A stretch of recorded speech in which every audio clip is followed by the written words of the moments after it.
and welcome to another Comics Burst from the Full Force podcast, sponsored by Distant Planet Comics and Collectibles, where we take an in-depth look at the newest G.I. Joe comics and related titles of the week, with me as your host, Chris Repeater McLeod, aka Diagnostic 80, because I have to repeat this over and over again.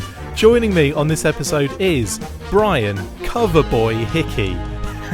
On this instalment of your absolutely favourite kind of burst, we have the brand new issue number 261 of G.I. Joe, A Real American Hero to get through. So without further ado, let's get stuck into this comics burst. Fresh off the terror caused by Dr. Venom and his insane Venom bot, the Joes find themselves smack dab in the middle of new world-shaking dangers. Superstar artist Nitho Diaz, G.I. Joe, A Real American Hero's silent option, returns to the main series to join forces with living legend Larry Hama in the latest fight against the nefarious Cobra, which is funny because this fight isn't against Cobra, and even the Cobra bit is Destro and the Iron Grenadiers, so what they should really say there is the nefarious Green Morning, I think, is the title of the bad guys in this one. So we've got, I want to say that there are two opposing forces in Shazadar and Shara City in this new country, right? There's Abood's forces and there's Green Morning. Have I got that wrong? Is Abood the head of Green Morning, or are those two opposite factions? I think they are the opposite faction. I mean, they're both bad guys in that, well, they're both enemies of the UN workers and obviously the Joe extraction team. Both equally extremist in their kind of attitudes towards each other. So they're definitely two separate factions and bad guys. Cool. Well, so we left off in the last issue, 260, with two kind of, I suppose, cliffhangers. We had the first cliffhanger that was dealt to us was the Destro, Baroness and the Iron Grenadiers underground in Alpha 001 Prime's trap and struggling against Revanche, and they were kind of in a position where we thought, yeah, that's going to be difficult to get out of. And then following that, we had another cliffhanger, which was the escape of the Halo team, the extraction of the Halo team, the UN workers and the orphans in a van. So it wasn't so much as a cliffhanger, but almost like a preempting, like they're putting the kiss of death on it and saying, should it be smooth sailing from here on out? And we basically lead into this issue following that, almost like the last thing that happened in that issue, don't we, Brian? I mean, this picks up exactly where it's pretty much where it left off. We have CoverGirl and gang coming into Shara City. They're hitting a checkpoint right on the outskirts of the city. They're in disguise as Green Morning rebels, and I suppose the dilemma is, well, how are we going to get through this checkpoint? But it's very fortunate for them. They are just waved through by the security at the checkpoint. Like, go, go, go. That seems a little. That seems a very convenient. Convenient, yeah, super convenient. There is a setup here because there's a little bit of dialogue between, I think it's Repeater and CoverGirl, and she says, they've said something to Dusty, and he speaks Arabic, Farsi, and Pashto. So once they're through the checkpoint, she checks in with Dusty and he says, yeah, look, they think we're reinforcements and that there's actually some trouble up at Mustafa Square. And basically saying, look, yeah, that's where our guys are. That trouble, that's us. We need to get there. So it's a nice little setup to get CoverGirl and the guys, into the thick of the action. And Shara City is an absolute hole, we have to say. It's been bombed within an inch of its life by the looks of it. Yeah. It's just really trashed. And then obviously we get the communication between CoverGirl and her team, or CoverGirl and Mainframe back in Utah at the pit, and Joystick, who is this new kind of character who is basically controlling the drone, which is flying around, just hanging out. And that's where we see some kind of aerial shots where they kind of pinpoint the issue. They pinpoint the Halo extraction team in the van, followed by two technicals, as they call them, with Ripcord and Heavy Duty in acres of space on top of that van, just out in the open. It's all kind of hell's breaking loose in this chase. The orphans are scared. Violet, I think her name is, she's the one that kind of is quite heroic in that she's kind of telling the UN women to just cover the kids, get in the way, become like human shields, so to kind of keep them safe, which is, obviously very heroic indeed. And that's where we get this, I suppose it's just this kind of really intense chase. We get kind of what they're called. We get kind of rebels on the roof, and they're firing at the van. and that is obviously where a massive issue occurs, and obviously loads of people get injured. The 6 pages here of probably one of the most intense action sequences I've seen in Real American Hero for in recent times, and there's been a lot of intense action sequences in this comic over the last few months. This is incredible. This is high speed pursuit through the streets of Shara City. It's non-stop, and like you say there, Chris, the guys are doing a pretty good job holding off the two technicals, but they come under fire from some rebels up on a rooftop. They're completely exposed, and the minivan is riddled with bullets. You get Heavy Duty gets one in the leg, doesn't he? Gets one in the thigh. Airborne, who's driving, takes one to the left shoulder as well. And then Violet gets shot. I think she has the worst injury, actually, out of all of them. And then obviously Heavy Duty returns fire with her. I love this. He's like, returning fire like it, and then it goes budda budda afterwards. So he's, I'm going to say mother. I'm going to say mother is what he said. Oh yeah, goddamn. And then, I mean, that's a pretty intense panel where you've got, well, what I quite like about the layouts here is as it all goes to a bit of shit and they kind of get riddled with bullets, the panels shake up a bit to make it look as though there's real like chaos, and it's just all over the place, and it kind of shakes up the whole comic, which I think is a nice visual, and it's something that you don't really, until you're analysing it like we are now, that's something I didn't pay attention to when I first read it. I just was going along with the intensity of what was happening, and it wasn't until afterwards that I realised, that intensity is actually increased by what they've done with the panel layouts there, which I think is brilliant. I absolutely love what Neto Diaz has done, and you're dead right, the panel layouts, it just brings the chaos of that high-speed pursuit to life, and the gunfire, which is constant throughout. It's superb piece of work, and even down to some of the individual panels, the intensity and the pressure on the individuals really comes across. And there's one kind of horizontal strip there where you see Ripcord and Heavy Duty just firing at the technicals that are chasing them as this kind of nice profile view of the two guys. Yeah. Both kind of saying, it's brilliant. Both saying like, could a half dozen sandbags could have improved our situation, or an airstrike. And I was thinking that as well. Like, they've had to rush out really. So we even said in the last issue that they were pretty exposed in that position. They were on top of a van. They were pointing in different directions, but at the same time, they're exposed right there, even to ground fire, not necessarily just rooftop fire, but ground fire. So he's got a point there, like sandbags would have been perfect for them, like one of those mini G.I. Joe play sets you used to get with all the sandbag protection. Yes. Yeah. In fairness, Heavy Duty should have said, Brian and Chris were right. Half a dozen sandbags would have improved our situation, because we totally called this last week. Larry was listening, and he should have written that. So you've got this kind of, it's just this constant chase that also kind of it goes into the main part of the market, the city, and they realise, oh god, the market's open today, so it's going to make it even more difficult to actually exfil. We also get, again, as they bash through the market, the panels shake up again to show that kind of chaos of busting in. And then all of a sudden, out of nowhere, this missile comes flying out and takes out one of the trucks, and it's CoverGirl and Repeater in the Chenouth, or the Chenouth, or the, I don't know how you pronounce it. I'd be going with Chenouth. Chenouth. Okay, it's going to be called a Chenouth from now on. Firing a smaw. And I do love that that panel of them bashing through what looks like some sort of market stall or wall or something. Dukes of Hazzarding through the panel. That's it, yeah. Straight. And then, and not just that, but the Humvee style flyer comes flying out of nowhere and takes out the other truck, and basically then they create like a column to protect the van, and it's like, okay, maybe all is okay now, maybe all is well with their situation.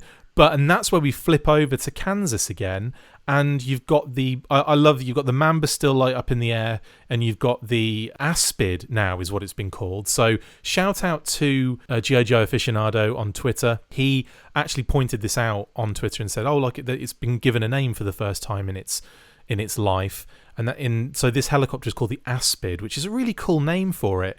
and is one of those helicopters that I think a lot of people have really wanted in toy form for so long, and they're worried. The guys that the pilots and the crew are worried because the Baroness, Destro, and the Iron Grenadiers have been underground for too long now, and that's where we get these panels of them kind of getting closer and closer to where Destro, Baroness, and the Iron Grenadiers are, and that's in this massive fight with Alpha 001 Prime. This is actually a really nice kind of very quickly. Neto Diaz takes us down into the depths of the Revanche facility. It's a great sequence. Yeah, up on the surface, we've got this radio interplay between, presumably the two kind of helicopters. Yeah, and each panel takes us a level deeper and deeper. And the deeper we go, the more destruction and chaos we see.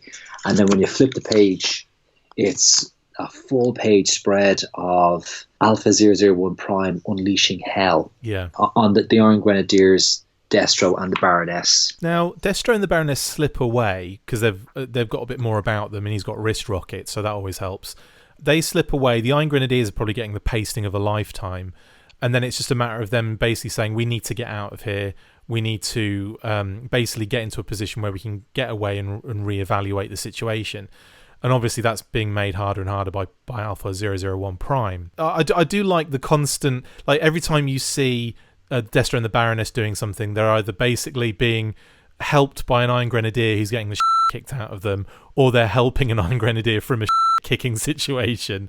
So there's a few panels like that where you see like the Iron Grenadiers are just, they're probably wishing they never turned up to this one. They're absolutely getting pasted, and you can see something like they're not all taken out right away, but the numbers are definitely dwindling.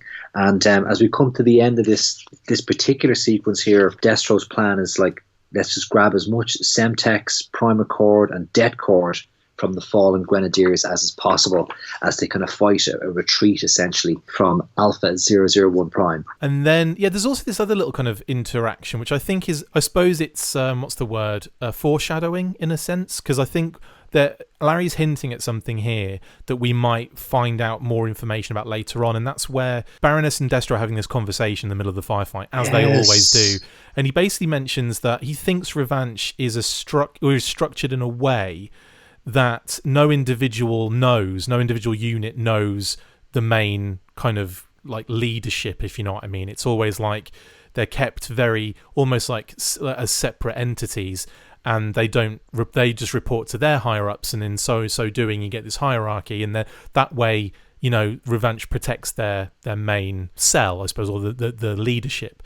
And Alpha 001 Prime does say, that is basically accurate. I won't bore you with the details. Which I think he basically slices a 9 Grenadier in two. Yeah, exactly. So, I mean, I think we're going to come to that as an explanation as to how big this Revanche situation is. And then we get literally flipped back over to Shazadar, and this is where you thought everything was okay, it isn't actually okay, because the Technicals, as they're called now, the Green Morning Rebels, have basically regrouped, and they've got 6 vehicles armoured and basically catching up with this column of vehicles, and they really are kind of in a situation. I love how these 6 Technicals are, even though it's quite small in this particular panel, how they're illustrated, the different colours are in there.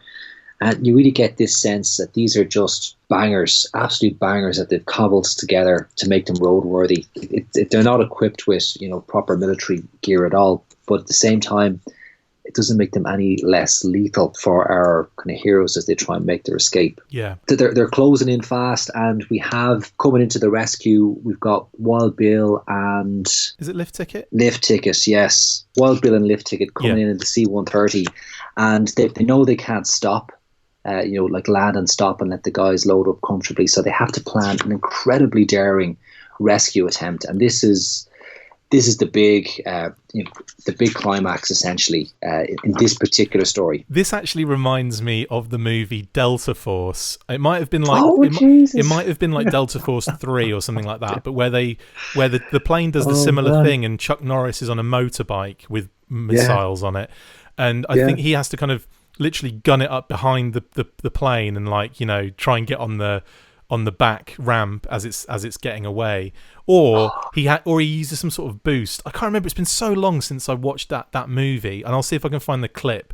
And I apologise to our listeners and viewers if it's Delta Force or like Delta Force 3. I can't remember which one it is, but it's one of the Delta Force movies, and it's Chuck Norris on a motorbike catching up with the plane. And I just think, for this particular thing, I think this is a really cool exfil kind of story, and it's far-fetched, but at the same time it's grounded in some reality where it's like we've got to get down on the ground, but we've got to keep moving, drop the ramp, and then everyone's got to get on. And so it's getting to the point where CoverGirl is realizing that they're not all going to fit on this cargo plane. So what's going to have to happen is one of them is going to have to hang back to let the van on. Then she says to the other guys, get on there, and Repeater and I will deal with it. Well, I've got a plan, basically.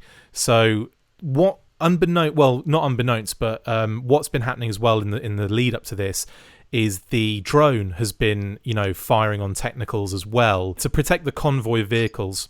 And it's basically down to one missile left. So obviously that is a massive, massive problem.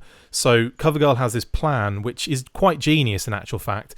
And that is when everyone gets on the back of the cargo plane and is safe, they just drive up the ramp, Repeater and CoverGirl jump out, and then they dump the Chenoweth. But the problem is that the Chenoweth has got a ton of C4 on it. They don't want to give all this basically free weapons, which are going to be, they can utilize, and all of these explosives to a group that could then maybe attack a building or something. So they dump the Chenoweth, they fly off, and then the drone joystick jumps in and says, I'll deal with it. While all of Green Morning are gathered around this busted up Chenoweth and are basically stripping it, weapons, and realizing that they've got some good stuff here, joystick just goes, okay, unleashes the last rocket from the drone. That takes out the Chenoweth, but also, and I love this from Wild Bill, he says, might obliging of them to cluster around the Chenoweth like that, huh? And I just thought, yeah, and basically just takes out the entire group of Green Morning rebels as well as the Chenoweth, and basically, they get away scot-free, everything's good, and they've basically lost a ton of weapons, but at the moment, right now, that is probably the best outcome for everybody. It ends well for our heroes, and it's a nice, clean ending and comeuppance for the bad guys. And then it flashes over as we have one explosion in the desert outside of Shara City. We have another explosion imminent in Kansas, and we see one remaining Iron Grenadier, Destro, and the Baroness fleeing for their lives with seconds to go.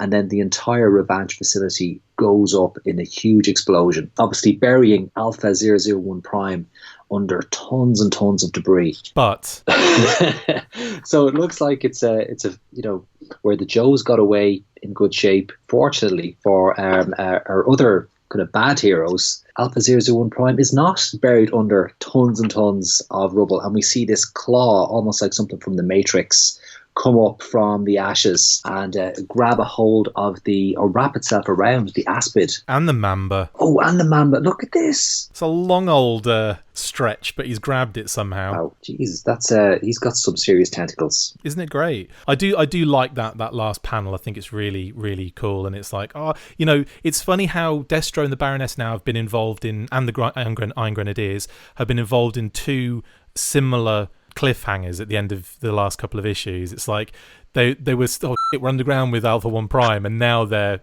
overground, but they are still screwed. So I'm again intrigued as hell as to where this goes. I have a feeling Destro and the Baroness will slip away. I'm going for the obvious here, but I think they'll get away from this particular situation because we have Snake Hunt, and I've got to say that very carefully. If I say it too fast, then it's very dangerous. Which comes in issue 266. So we've got 3 issues which will complete this particular arc. Do you think they're going to defeat Revanche and that's going to be the end of it, or do you think they're going to remain an enemy throughout? I think you touched on it earlier, Chris. I think they're keeping Revanche as a major player in the G.I. Joe universe. Destro and Baroness admit in the middle of all of this that their intel on Revanche is absolutely not up to date. It's crap. And the fact that we have this set up saying that, one cell doesn't really know what's above it. They're all individual cells that only answer back to one cell operative. It's clearly leaving it open that this is a much bigger organization. Could you imagine if he ties it in with something like Cobra Commander, with Snake Hunt happening in 266? Do you think, and that looks to me like Cobra Commander's back in the game, and it looks like there's going to be more kind of Cobra heavy kind of issues. Do you think that maybe Revanche has something to do with them, and that this has all been like an elaborate plan? Or do you think that Revanche is legitimately its own thing? It's all speculation at this point, obviously. There must be a connection with the Red Shadows, and while I'm not 100% up on the backstory with the Red Shadows and the Real American Hero universe, they're operating out of a Revanche facility, producing Bat Troopers. So there's definitely a connection there. Does it all lead all the way back to Cobra Commander? I wouldn't be surprised. If that were the case, because there's so much backstabbing and lack of trust between the Cobra hierarchy. It's certainly plausible, is what I'd say. Well, I'm interested to see where it goes anyway. But in terms of 261, and I've got to say first off, I've been really enjoying these Real American Hero comics. It's just been so much. I want to say fun because they're quite violent, but you know what I mean. It's just been so action packed, and it's been well written, and it's been fast paced, and it's just been really interesting as well. There's been some fun things popping up there. Revanche, to me, initially, I just wasn't that fussed about, but since the yearbook, I'm more intrigued for them as an actual force, and maybe something could be done where we get even more from them as a group of bad guys. But then I'm just really excited for what Larry's doing at the moment. And the other thing I've got to mention is, my prayers have been answered in that we're getting little missions in and around the main story arcs where we have special missions happening. We've got like these, not often used characters being put together in teams, doing these little jobs in like a new country, a new city that we haven't heard of before. And I'm just really excited that hopefully this keeps going on, this keeps continuing, and we keep getting these almost like mini special missions happening within the Real American Hero comic. What would you give this? Take us through what your feelings are, and give us a rating as well, Brian. Again, I'm going to echo a lot of what you've said there already, Chris. I mean, this is the action, the intensity. It's top notch, both in terms of the writing and the visual narrative that accompanies that. It's I want to say that it's kind of a mature level, like it's comics for a mature audience, for an adult audience, and he's not pulling any punches when it comes to the action and the violence in the particular stories that we read. This is on a par with everything else that I've kind of read in the last few months, so I would have to go in with a full 5 potatoes on this one. I'm going to go 5 beans on this one as well, because I really enjoyed it, and it had that Delta Force homage in it too. So, yes. Let's just go full on. Let's give it 10 potatoes. Away you go. And I can't wait for more issues with this, and they seem to be coming a bit more like frequently now. There was a time when you'd wait like a couple of months before you saw a Real American Hero issue. So now we've had a few kind of quickly on the bounce after each other. So yeah, just having a great time with it. Brian, thank you, buddy, for jumping on and chatting about 261 with me. My pleasure. That's it for this instalment of the Full Force Comics Burst. Thank you to my awesome co-host, Brian Hickey. See you next time, and as always, full force.